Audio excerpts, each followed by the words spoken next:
Welcome to Slumber Sanctuary. Wherever you are right now, whatever you carried with you today, you can set it down here. You have done enough. You have been enough. So please, get comfortable. Adjust your pillows. Let your shoulders drop. And gently close your eyes. Tonight, we are going on a quiet journey to a place where the world cannot reach you. Let's drift away together.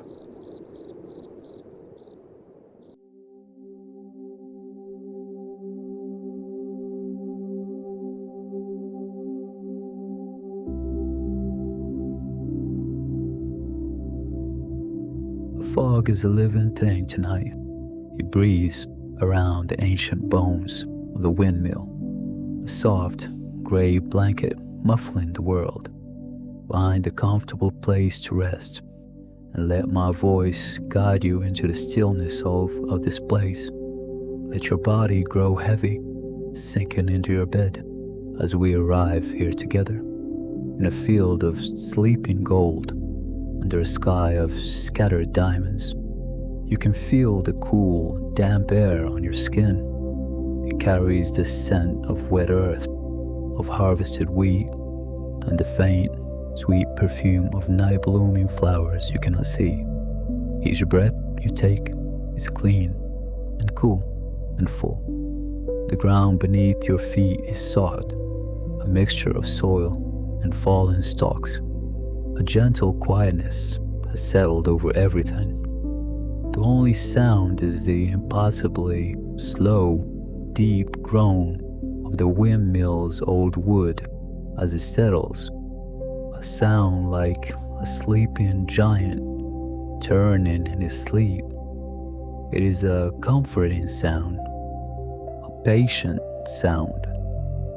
You are standing at the edge of the great wheat field, looking up at the silhouette of the mill. It is immense, a dark and gentle guardian against the stars. Its four great arms are still, pointed towards the heavens in silent prayer.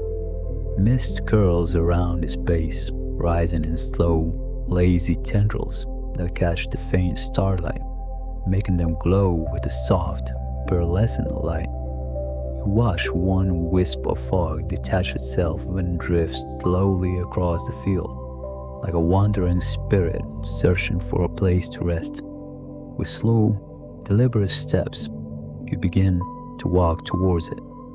Your feet make almost no sound on the soft path. To your left and right, the wheat stands tall, its golden heads heavy and bowed, as if in reverence to the night. Droplets of dew cling to each stalk, tiny jewels that glitter whenever a star finds them through a break in the fog. You reach out a hand and let your fingertips brush against the wheat. The sensation is cool, smooth, and slightly bristly. You can feel the weight of the grain, the culmination of a season's silent work, a season's purpose. A familiar ache settles in your chest, a quiet whisper that says the wheat has done its job, the mill has done its job, the earth has done its job. But what of your work? What of the canvases stacked against your wall, the half-finished sketches, the words on a page that feel hollow and wrong? You pull your hand back. The feeling of being an observer, a fraud in a world of honest, purposeful things, is a constant companion. It is a quiet noise behind the silence. You continue walking, the windmill growing larger with every step. Now you can see the texture of its wooden planks, darkened by 100 years of sun and rain.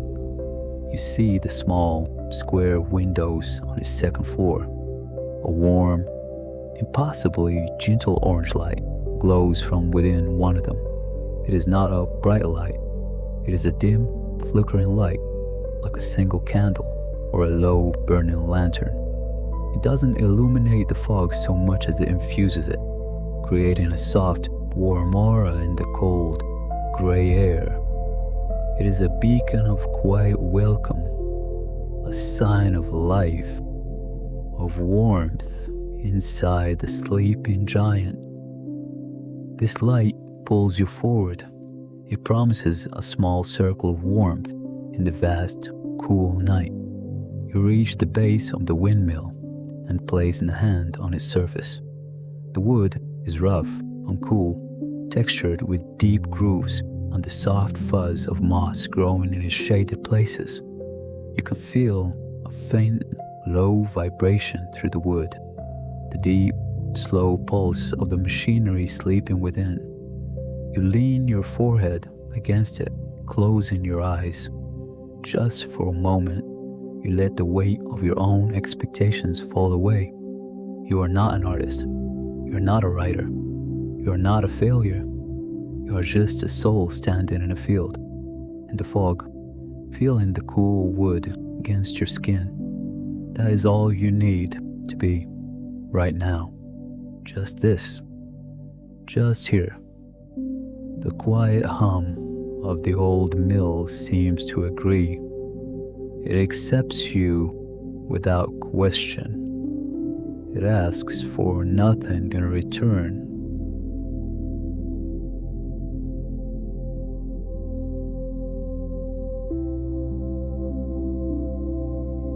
You lift your head from the cool wood, the faint vibration, a comforting memory against your skin. The single warm light in the window above is a gentle summons. You follow the curve of the windmill's base, your fingers tracing the grooves in the timber. The fog muffles the world, making this small circumference of stone on wood your entire universe. And there, nestled into the foundation, is a door. It is not large or imposing. It is made of the same dark, ancient wood as the walls, with a simple iron latch shaped like a curled leaf. It is not locked. It is not even fully closed. It rests slightly ajar, a silent invitation. You place your hand on the iron leaf. It is cool and smooth. With a gentle push, the door swings inward.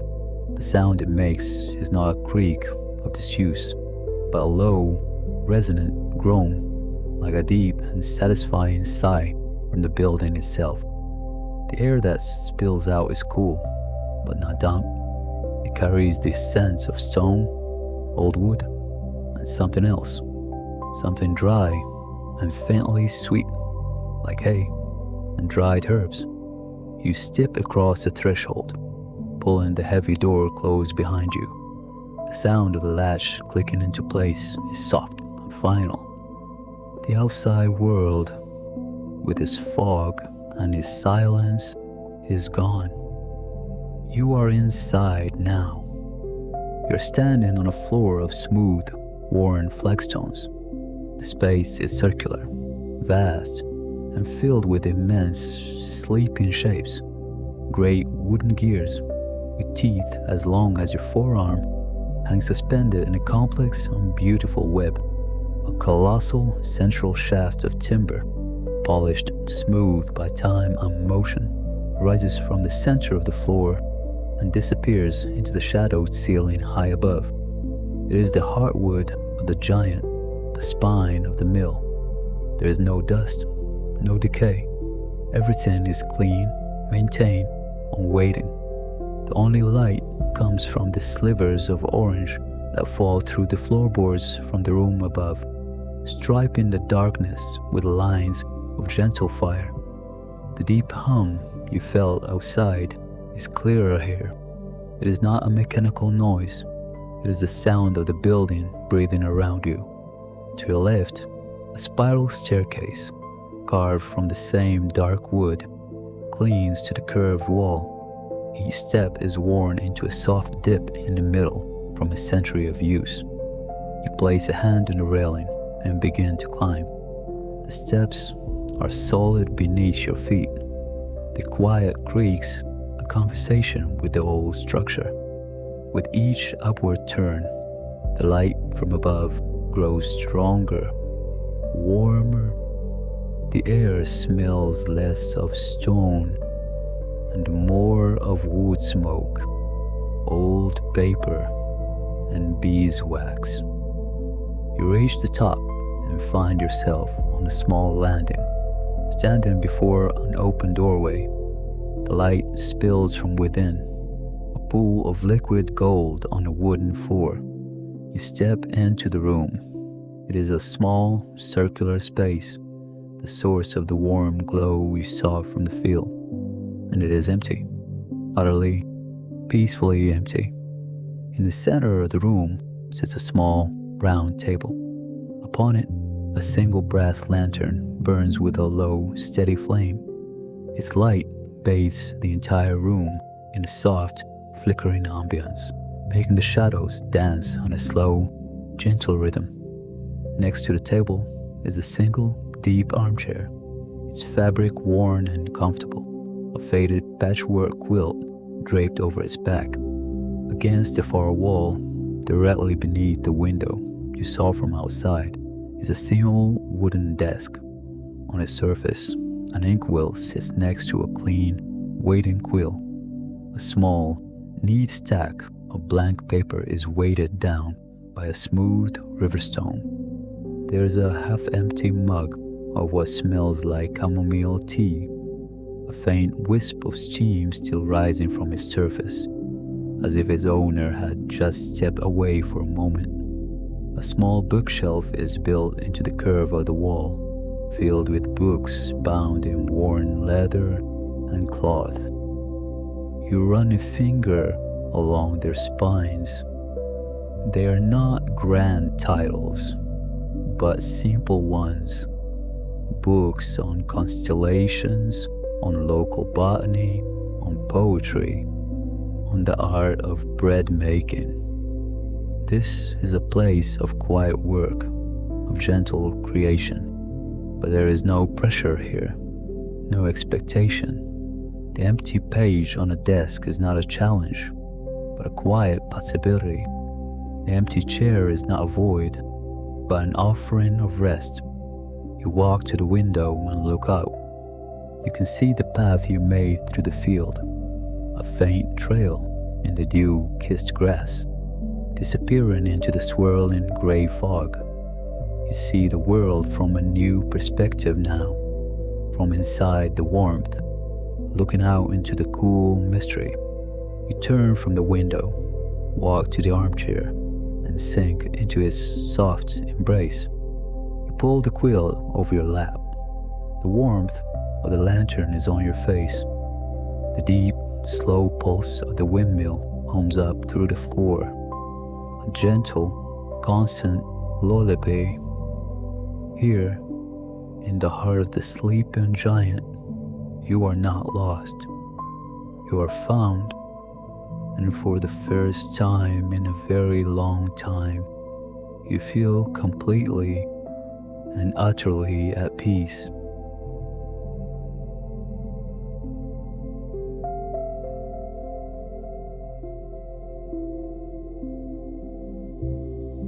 Time ceases to be a river and becomes a quiet pool. Here, in the armchair's embrace, seconds do not tick by. They dissolve.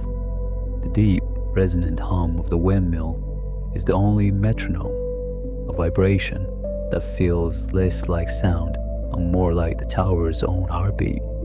It thrums through the soles of your feet, up through the sturdy wood of the chair, and settles deep in your bones, a constant, reassuring presence. You close your eyes, not to sleep, but to feel more completely. The warmth of the lantern on your eyelids is a soft, buttery gold. The quilt, a patchwork of faded calicos and soft wool, holds the history of warmth, a gentle weight that is not confining, but grounding. It smells faintly of lavender and dust and time. You breathe in. The air is thick with the scent of old paper and drying herbs. a hint of wood smoke from a long dead fire, and the lingering sweetness of chamomile. It is the smell of a place lived in, a place cared for. Each breath seems to travel deeper than the last. Not intentions you had carried for so long, you'd mistaken them for parts of yourself. The frantic pulse that once hammered in your ears is gone, replaced by the slow, grinding rhythm of the millstones somewhere far below.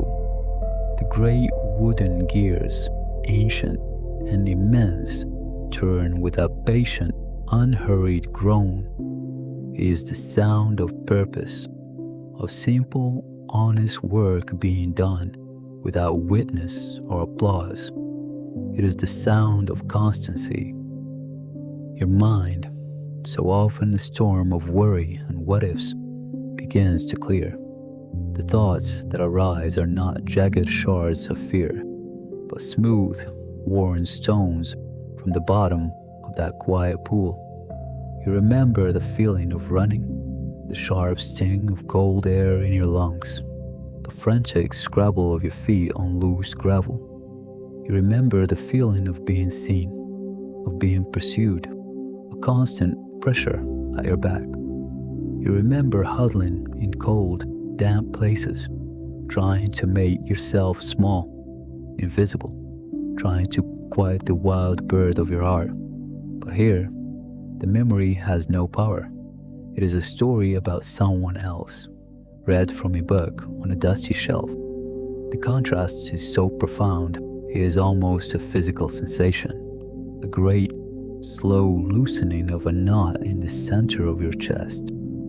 The four walls around you are not a cage, but a sanctuary. The turning sails are not a sign of industry, but the arms of a guardian, sweeping the darkness away. As you drift, the line between wakefulness and sleep becomes a soft, blurred edge. The hum of the windmill deepens, weaving itself into the fabric of your consciousness. The shadows cast by the lantern lengthen and dance, turning the familiar shapes of the room into a gentle, moving tapestry. The bookshelf seems to sigh, the books leaning into one another like old friends.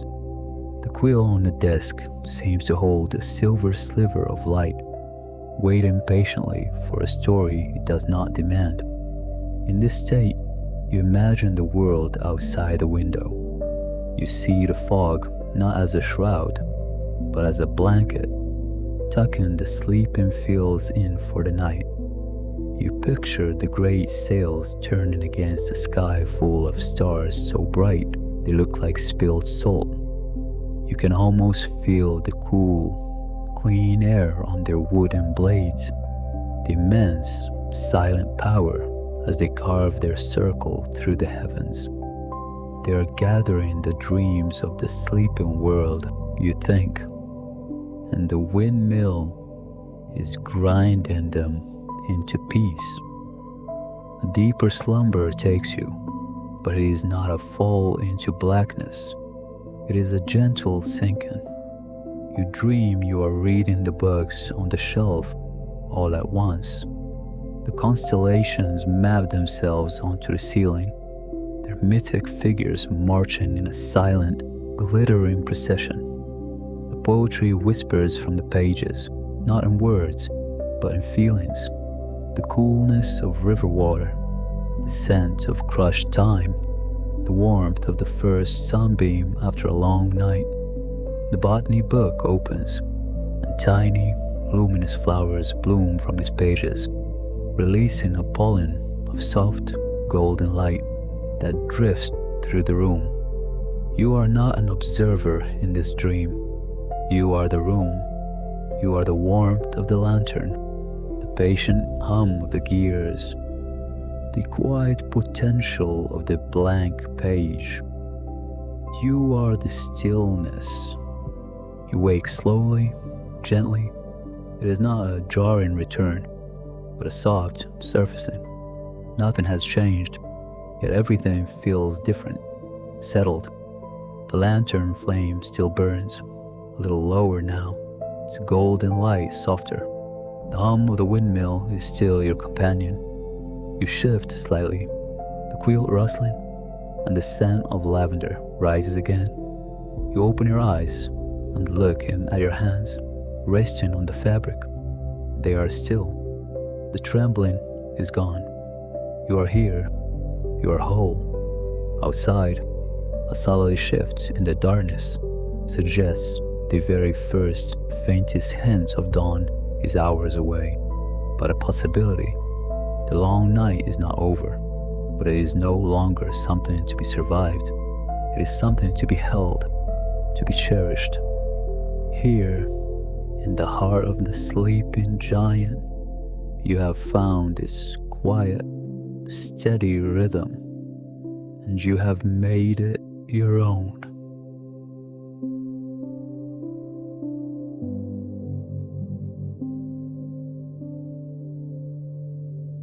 The piece did not shatter when you moved. It folded around you, accommodating the soft rustle of the quilt, the whisper of fabric against skin. For a long time, you simply lie there, listening, not waiting for something to happen, but listening to what already was. The deep, resonant hum of the windmill is a constant, a fundamental note upon which the world is built. It is the sound of purpose.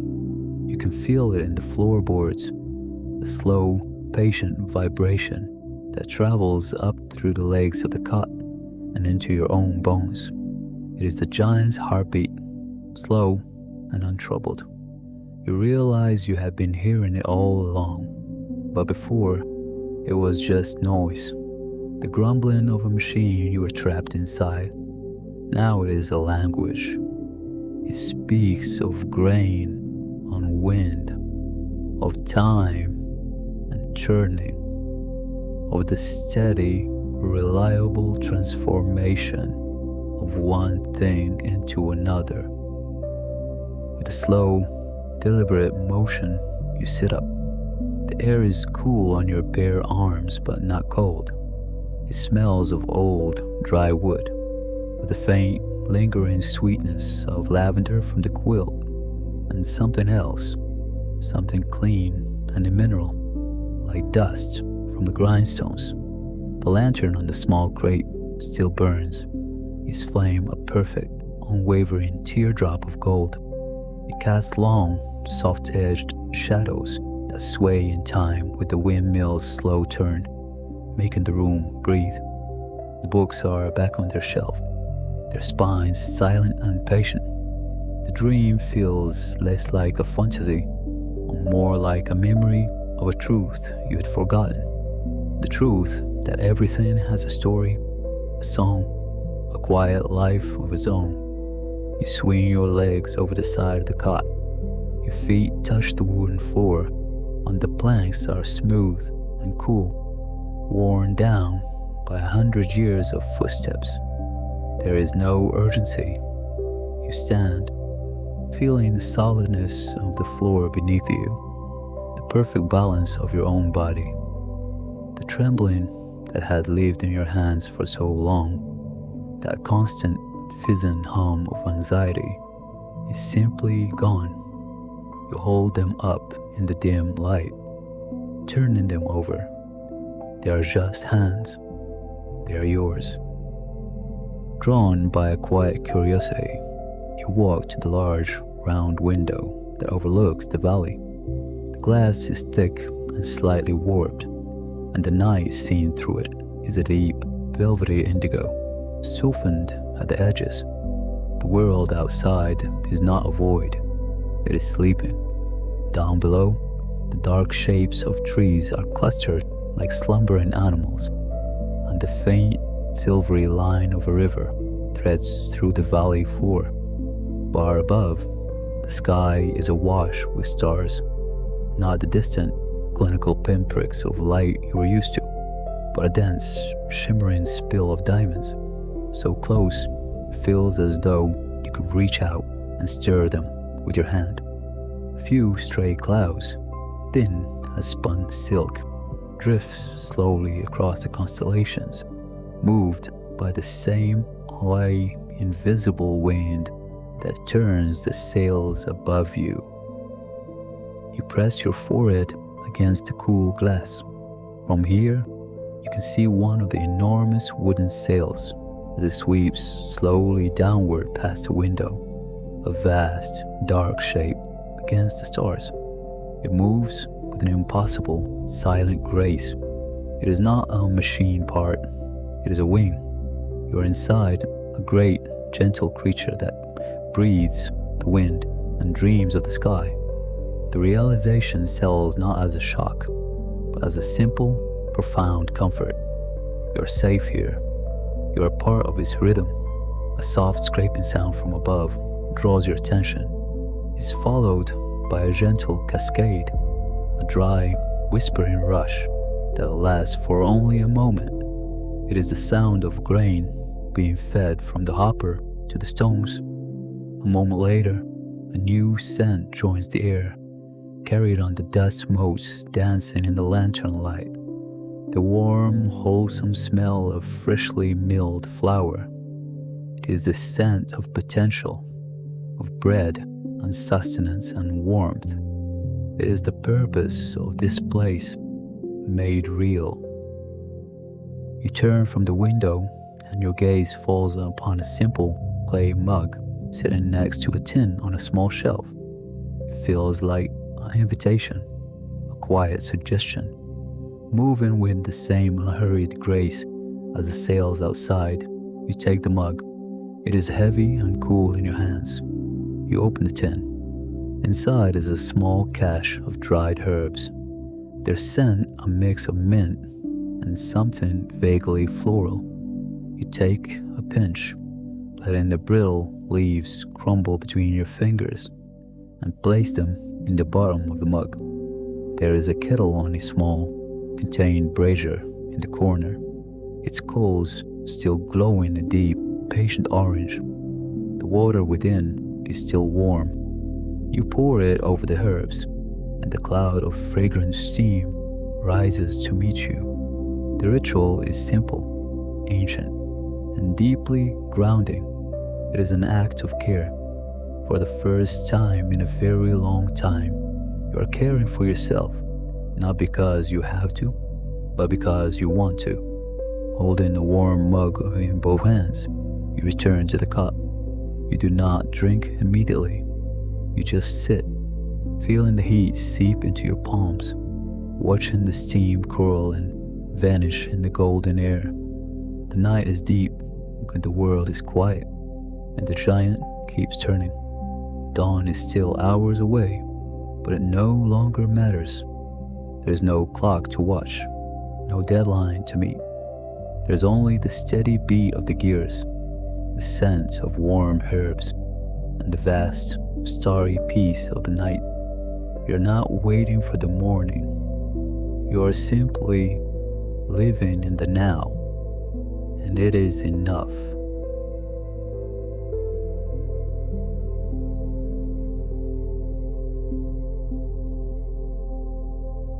You finally lift the mug to your lips. The tea is a whisper of warmth, the mint a cool, clean note against the subtle sweetness of the floral herbs. It is not a powerful taste, but a gentle one. It speaks of earth and patience. With each sip, a quiet warmth unspools within you, loosening knots you did not even know were there. It travels from your chest down into your arms, your legs, settling deep in your bones. The heat is a comfort, but the act itself is a revelation.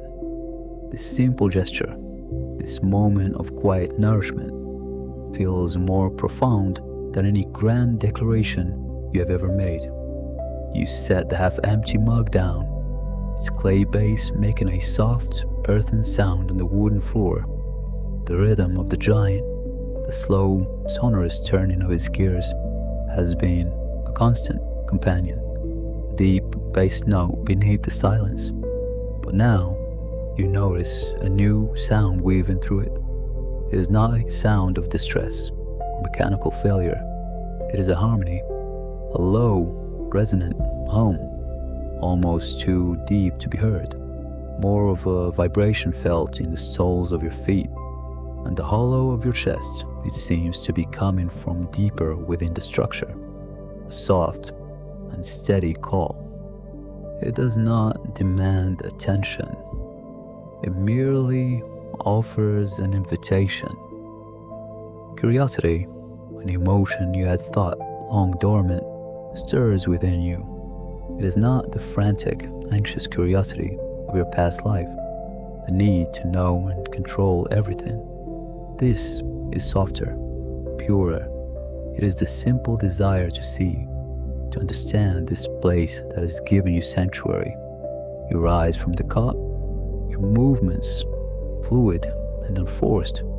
You leave the mug and the tin of herbs behind, a small testament to the peace you have already found. The invitation of the hum is too gentle to ignore. You follow the feeling, your hand trailing along the cool, smooth wood of the curved corridor. The passage is lit by small, recessed lanterns that give off a warm, honeyed glow, casting long, soft shadows that dance in time with the giant's slow rotation. The air grows warmer as you walk, carrying the scent of warm metal, cedar wood, and something else, something clean and electric, like the air after a thunderstorm. The corridor opens into a space that is not a room, but a vast, open cavity, the true heart of the machine. You stop at the threshold, breathless. Before you is a chamber of impossible grace. Great beams of dark, polished wood curve outwards like the ribs of a leviathan, meeting at a vaulted ceiling far above. Between them, the intricate machinery of brass and copper turns with a silence that is utterly mesmerizing. There are no clanking pistons or grinding cogs here. There are only vast, interlocking rings that rotate in a complex celestial ballet, their polished surfaces reflecting the warm light like 1,000 captive sunsets. At the very center of the chamber, suspended in a web of gleaming cables, is a sphere of what looks like milky quartz. It pulses with a soft internal light, a steady, rhythmic beat of pearlescent white that matches the hum you have been following. It is a heart, a crystalline, mechanical heart. All around the chamber, at different levels, are walkways and platforms connected by gracefully spiraling staircases. You feel no fear, only a profound sense of awe. You begin to walk, your footsteps silent on the wooden decking. You ascend one of the staircases, your hand gliding over the cool brass railing. As you climb higher, you can see more of the mechanism. You see smaller gears, no larger than your hand, meshing perfectly with rings the size of millstones. You see conduits of glass through which a faint blue light flows like water. It is a universe in miniature, a clockwork model of the cosmos, and it is all alive. You reach a circular viewing platform near the chamber's apex. It looks down directly upon the glowing sphere. Below you, the great machine turns, a silent orchestra of motion and light. Through a massive, curved window that makes up most of the outer wall, you see the stars, but they are not the familiar, distant pinpricks of light you know. Here, they are vast and close, a river of diamonds spilled across a cloth of deepest velvet. Nebulae bloom in impossible colors, purples and greens and fiery oranges, their gaseous tendrils curling like smoke in a gentle breeze. The giant is not just turning on the land, it is turning through the heavens. You lean against the railing, placing both palms flat against the brass. The hum resonates through you, a direct connection to the glowing heart below. And in that vibration, you feel it. Not intelligence in the way you understand it, but a presence, a vast, ancient, and deeply peaceful consciousness. It is the gentle spirit of the wood, the patient strength of the metal, the boundless energy of the starlight it travels through. It is the giant, and it is aware of you. It has welcomed you. It has offered you a cup of tea and a quiet place to sit. It has shown you the music of his heart and the beauty of the cosmos. A single tear traces a path down your cheek, but it is not a tear of sadness or of loss. It is a tear of release, of gratitude, of coming home to a place you never knew existed. You are never just running away from the world. You are running towards this, towards a peace so absolute it realigns your very soul. You close your eyes, not to sleep, but to simply be, to feel the gentle thrum of the giant's heart, to feel the starlight on your skin, and to know with unshakable certainty that you are exactly where you are meant to be.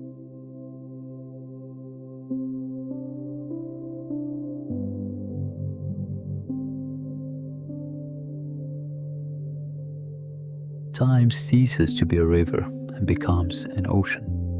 You do not know how long you stand there, an infinitesimal part of an infinite whole. But when you open your eyes, the single tear has dried on your skin, leaving behind a faint, cool trail. The peace has not lessened.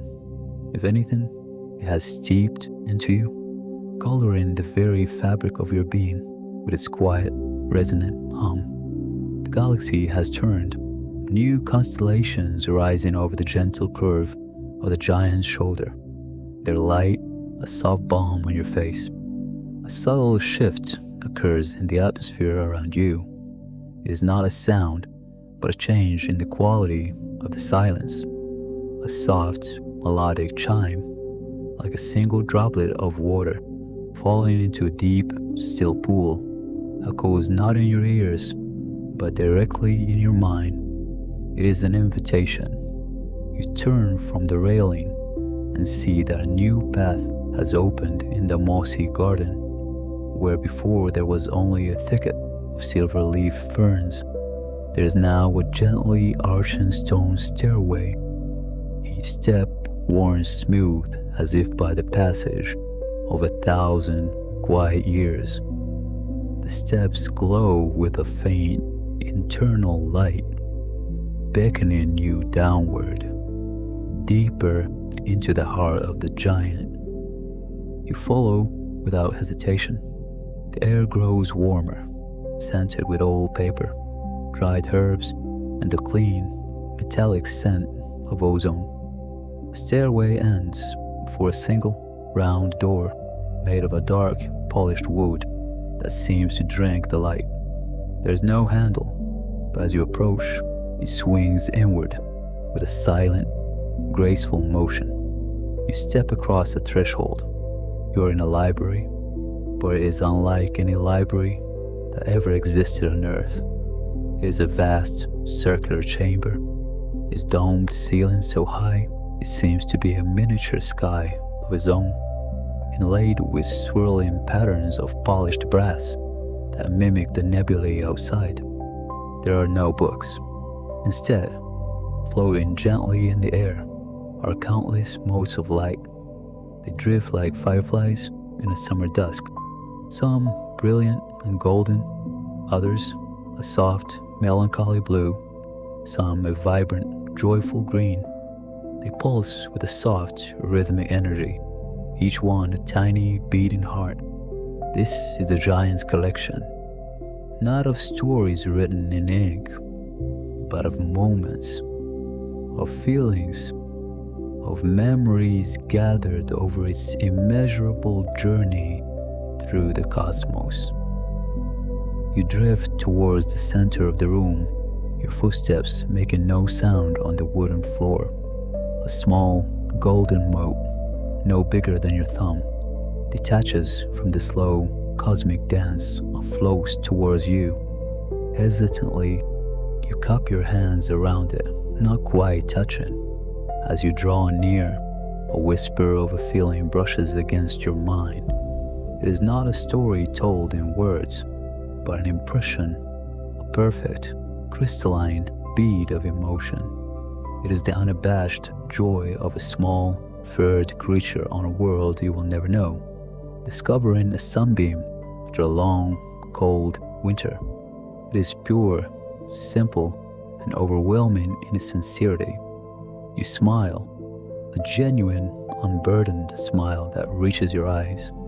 The mote in your hands glows a little brighter in response, as if nourished by your witness, before bobbing away to rejoin the silent ballet. Another one drifts by, this one a pale, shimmering silver. You reach for it and feel a pang of quiet sorrow. It is the memory of a farewell, not a tragic one, but a necessary one. The bittersweet ache of watching a loved one depart on a journey, filled with both the pain of their absence and the hope for their return. You don't try to push the feeling away. You simply hold it, acknowledge it, and offer it a moment of shared understanding.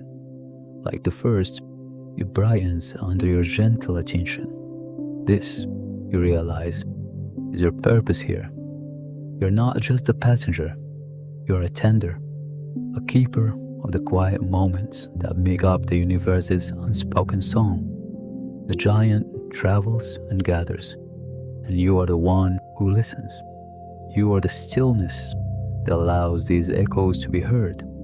You wander through the library for an eternity or an hour, interacting with these fragments of existence. You feel the satisfaction of a craftsman laying down a final, perfect tool, the peaceful resignation of a flower shedding its petals in the autumn wind, the bubbling excitement of a new idea sparking in a scientist's mind. Among them, you feel a memory of Earth. It is the quiet contentment of an old woman sitting on her porch, drinking a cup of tea, watching the sunset. It is so familiar it makes your chest ache, but the pain is a ghost, a memory of an old wound that has long since healed. You think of the world you left behind, the noise, the hurry, the relentless pressure to be something, to do something, to become something. You feel no anger, no resentment, only a profound, distant compassion. It was a world full of so many beautiful, fleeting moments, all of them screaming to be heard over the din. Your gaze falls upon a single mote, hiding in the shadows near the floor. It is a murky, grayish blue, its light so faint it is almost extinguished. It pulses weakly, a faltering heartbeat, drawn by an instinct you don't understand. You kneel down and gently scoop it into your hands. The feeling it exudes is not a grand tragedy, but a quiet, persistent loneliness. The feeling of being unseen, unheard, forgotten. You hold it close. You don't try to fill it with false joy or platitudes. You simply offer it your presence. You offer it the boundless peace the giant has gifted to you. You let it feel the stillness in your own heart, the certainty that you are exactly where you are meant to be. Slowly, so very slowly, a flicker of silver sparks within the gray. The weak pulse steadies, growing a fraction stronger. It is not yet bright, but it is no longer dying. It is seen, it is heard, and for now, That is enough.